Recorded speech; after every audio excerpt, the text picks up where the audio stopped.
Em 1993, um filme ganhou as telonas do mundo e foi um dos primeiros a atingir US$ 1 bilhão. Eu estou falando de Jurassic Park, o Parque dos Dinossauros, uma obra-prima de Steven Spielberg. Os dinossauros, depois que conquistaram o coração do mundo, aparecem em todo lugar que você pode imaginar. O que muita gente não sabe é que o grupo das aves, grupo esse que a gente vai estar estudando aqui, é um grupo que veio diretamente deles. E para ser mais exato, aves são dinossauros. E se você quer entender um pouco como é que uma ave é um dinossauro, por isso que galinhas têm medo de pedras, porque imaginam que é um meteoro pegando no T-Rex, não se preocupe, eu me chamo Jonas, sou professor de biologia aqui do Ciências no Papel e te convido para esse mundo pré-histórico das aves. Vem!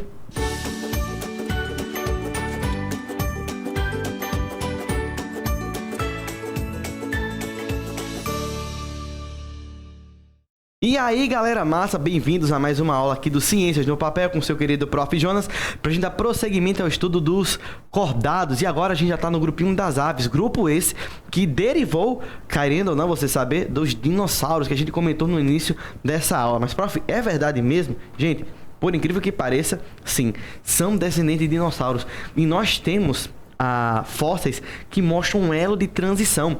Existe um animalzinho chamado de Archaeopteryx, muito bonitinho, a gente até no museu aqui da nossa cidade, e esse camarada, ele remete à perfeita transição desses bichos, porque a gente percebe que ele tinha asas, embora ele também tinha dentes. Veja, você não vê pássaros com dentes.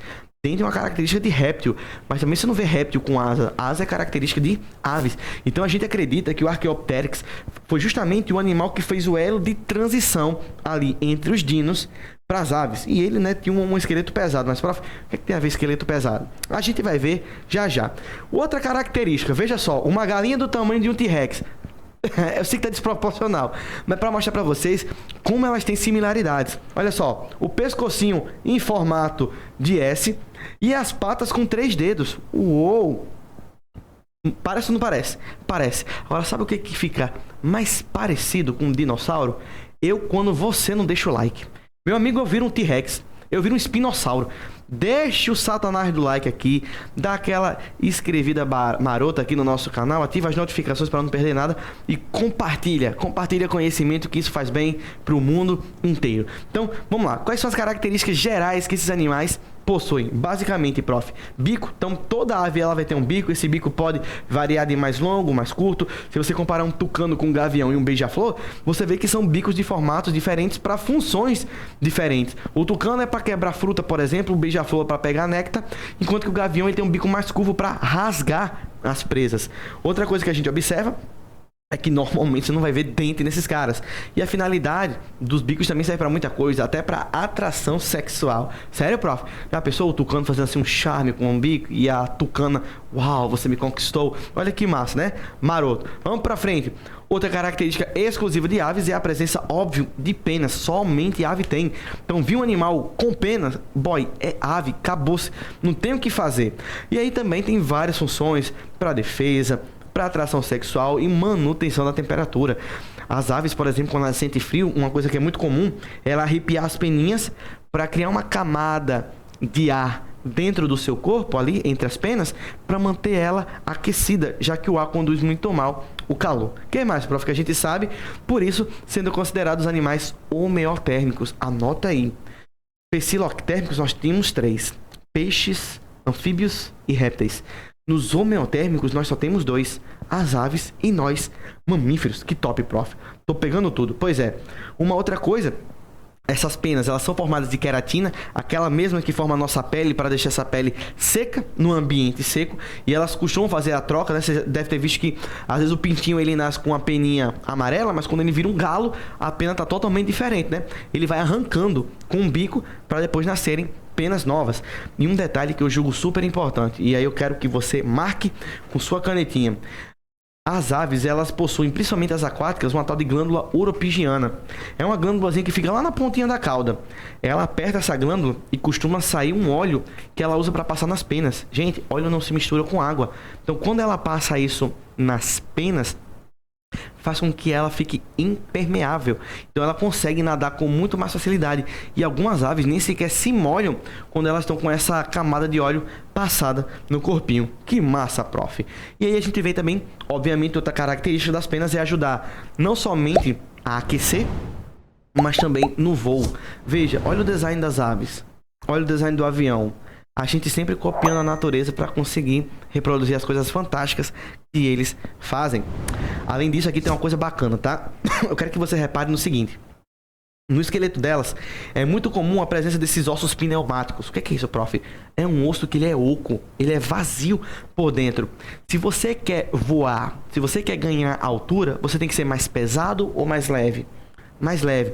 Então, ó, ave não tem dente, já ajuda. Ave não tem bexiga, já ajuda. E o osso dela é oco, para deixar ela mais leve, menos densa.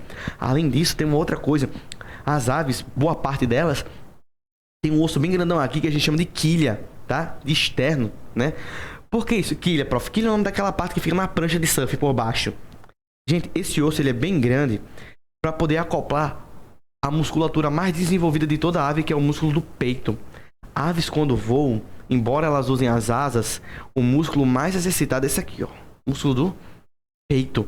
Não é à toa que quando você vai comer um chester, um frango, um peru, você vê que a coxa tem carne, é uma delícia, mas a carne do peito, quando você morde, ela é maçuda, de tão musculosa que ela é. Então a gente vai poder fazer uma diferença, por incrível que pareça, em relação às aves. Aves que têm aquela quilha e as aves que não têm. Aves que têm quilha, elas conseguem voar. E as que não têm, obviamente, não conseguem. Então a gente tem aqui as ratitas, que são aves que não conseguem voar. Normalmente elas não têm a quilha, que a gente chama também de carena. Então você tem o avestruz, a ema, o kiwi, que fica lá na Nova Zelândia. São exemplos de aves que não conseguem voar. Além disso, a asa é importante ter o dobro do tamanho, tá bom? Enquanto as carinatas são as que têm carena, né? A quilha que eu apresentei para vocês. Prof, mas pinguim não voa. É verdade, pinguim não voa. Mas ele usa essas asas para nadar. Então ele precisa ter um peito desenvolvido. Vocês devem ter visto que a gente tem um nado chamado nado peito nas competições de natação, que exige muito peitoral. Então basicamente a diferença delas é que enquanto as ratitas não têm, as carinatas possuem esse ossinho para poder voar. Como é que é a questão de digestão e nutrição, prof? Vai ter boca e cloaca, elas não têm ânus. E um detalhe aqui é que elas também têm moela. A moela, como a gente aprendeu já em algumas aulas, vai ajudar a triturar a comida, já que a ave não tem dente. A gente já viu isso na aula lá de anelídeos. E caso você não veja, dê uma olhadinha lá. O que acontece, prof? Essa moela junta umas pedrinhas. Essa pedrinha ela vai sendo pressionada junto com a moela e ajuda a triturar a comida. O que mais que a gente sabe?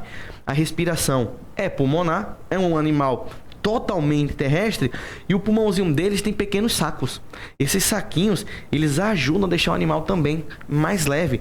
Obviamente, se ele fica mais leve, ele consegue voar bem melhor, né, prof? Com certeza.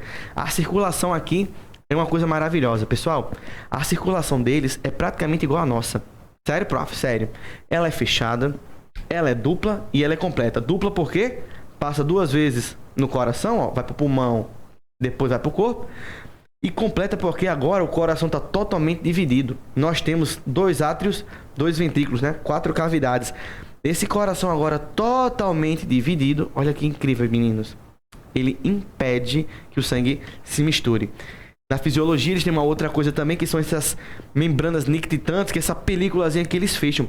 Quando você está voando, o ar bate no seu olho e acaba machucando. É só você fazer isso com um carro. Você tá com um carro, bota a cabeça pro lado de fora, aquele ar bate no seu olho e irrita. Então, quando elas estão voando, elas botam essa membrana que fecha o olho, sem precisar fechar a pálpebra, e ela consegue voar sem se machucar. É como se fosse um óculos. E aí, prof, bacana, né? E o que mais? A gente tem a reprodução. Dimorfismo, você vai ter uma diferença de formas entre o macho e a fêmea. Eles têm um cuidado parental muito bonito. Quando eles têm os bebês, eles não abandonam o filhote como outros animais, como os anfíbios, como os répteis. Eles costumam ficar ali cuidando e por boa parte da vida até ele conseguir se tornar um adulto. E como a gente percebeu, eles são ovíparos, já que eles colocam ovos. E se você quer aprender muito mais sobre o reino animal, nós temos uma playlist completa aqui para que você possa acessar. Um cheiro bem grande e até a próxima!